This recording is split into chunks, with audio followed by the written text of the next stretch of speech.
حضرت محمد مصطفیٰ کے وجود کی کرامات اور برکاتیں۔ اس ویڈیو میں ہم نبی کریم کے وجود مقدس کی بے شمار کرامات اور برکتوں میں سے چند کا تذکرہ کریں گے جن پر تمام اسلامی فقہ متفق ہے۔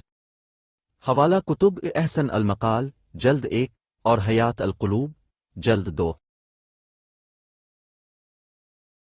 مقدس چہرہ۔ اب کا مقدس چہرہ ہمیشہ چمکتا رہتا تھا اور رات کے وقت دیواروں کو چراغ کی طرح روشن کرتا تھا۔ روایت میں ہے کہ ایک رات حضرت عائشہ کی سوئی کھو گئی، اپنے اسے اس وقت پایا جب رسول اللہ آپ کے گھر میں داخل ہوئے۔ یہ بھی روایت ہے کہ اندھیری راتوں میں جب لوگ آپ کے ساتھ چلتے تھے تو آپ اپنا ہاتھ بلند کرتے جس سے ایک نور پھیلتا اور راستہ روشن ہو جاتا۔ پس پشت دیکھنا۔ نبی مکرم پس پشت بھی اسی طرح دیکھ سکتے تھے جیسا کہ آپ اپنے سامنے دیکھا کرتے تھے۔ امام محمد باقر نے فرمایا، رسول خدا نے فرمایا کہ ہم انبیاء کی آنکھیں سوتی ہیں لیکن ہماری روحیں بیدار رہتی ہیں، اور میں پیچھے سے بھی اسی طرح دیکھتا ہوں جس طرح سامنے دیکھتا ہوں۔ لعاب دھن۔ ہر وہ چیز جس میں نبی کریم کا لعاب دھن ملایا وہ مبارک اور خوشبودار ہو جاتی۔ آپ کا لعاب دھن بیماروں کو شفا دیتا تھا۔ جنگ خیبر کے موقع پر حضرت علی ابن ابی طالب آشوب چشم کی تکلیف میں مبتلا تھے۔ نبی مکرم نے اپنا لعاب دھن آپ کی آنکھوں پر لگایا جس سے فوراً آپ کی آنکھوں کی تکلیف دور ہو گئی۔ چند لوگ نبی کریم کی خدمت میں ایک بالٹی پانی لاتے۔ نبی مکرم نے اس میں اپنے لعاب دھن ڈالا جس سے پوری بالٹی کا پانی مشک کی طرح خوشبودار ہو گیا۔ زبانیں۔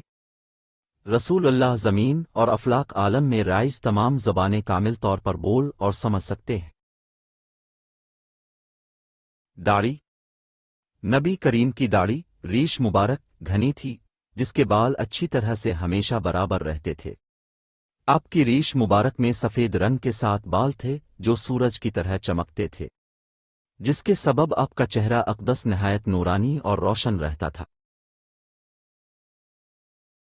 قوت سماعت۔ نبی کریم سوتے ہوئے بھی آوازیں سن سکتے اور یہ بھی جان سکتے تھے کہ دوسروں کے ذہنوں میں کیا ہے۔ وہ فرشتوں کی باتیں سنتے جو دوسرے نہیں سن سکتے تھے۔ روایات میں مذکور ہے کہ امام جعفر صادق نے فرمایا، ایک دفعہ ابوذر رسول اللہ سے ملنے گئے۔ انہیں بتایا گیا کہ وہ باغ میں ہے۔ جب ابوذر وہاں پہنچے تو دیکھا کہ رسول اکرم سو رہے ہیں۔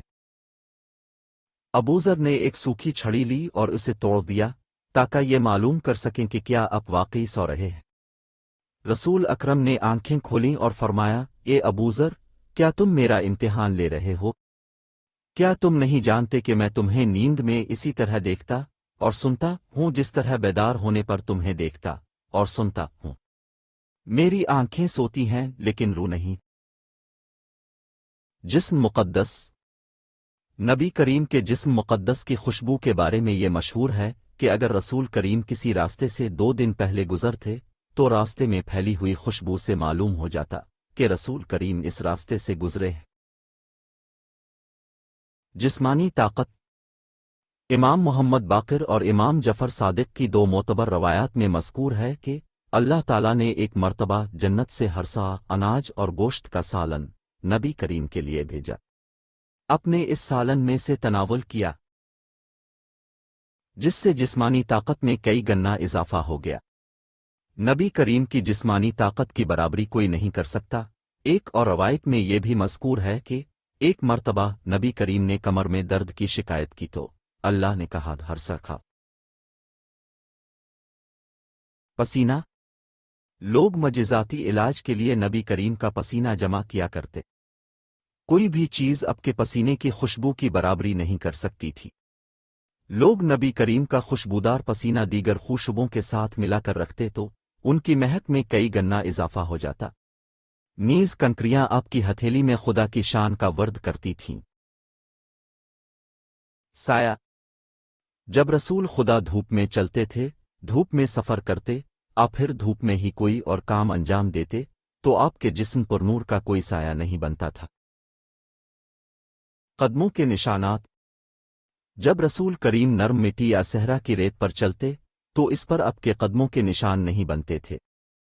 اس کے برعکس جب نبی مکرم سخت زمین پتھروں اور چٹانوں پر چلتے تو ان پر آپ کے قدموں کے نشانات بن جایا کرتے تھے۔